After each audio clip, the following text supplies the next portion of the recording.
It's the new norm for sports in a pandemic. Teams in weeks of quarantine ahead of competition, but some athletes have been struggling to cope.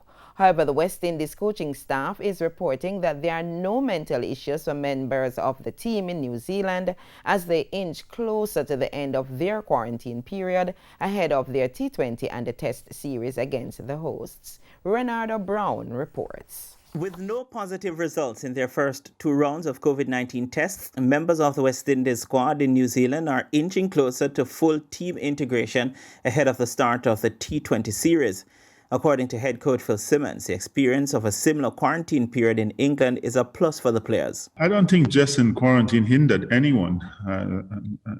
You look at it and we had enough freedom as to practice and everything during England. Here, as you say, after the 14 days, we normal as what we would have known it before COVID.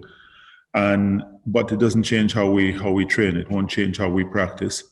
And it's a case of making sure that everyone, because I don't think it gives us an edge anymore. New Zealand domestic cricket is being played right now, so only the guys who are at IPL who are missing cricket, but their domestic season is good playing right now. In the meantime, Simmons believes that once the quarantine period ends, the team will have a better opportunity to adjust to conditions on the tour. But for now, prior experience will be important. New Zealand, we know that when you come down here, New Zealand, it's something they do here. They leave a lot of grass on the wickets, but the one thing is that the wickets play really good. So it's about adjusting to that in the time that we have before the game before the test match. By that time, hopefully we'll have adjusted properly to that and know exactly how each and everyone has to both bat and bowl on these wickets.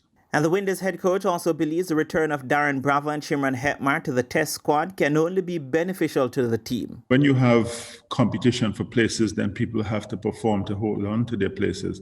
And this is a good thing that the two guys who missed out at England are two of what we would consider our top test players. So that is added pressure for the guys who are in England. So that's when you start getting people, as you say, converting from 50s to 100s. The Windies tour of New Zealand will consist of 3 T20s and 2 tests starting November 27 with the first limited overs fixture. Renardo Brown for TVJ Sports.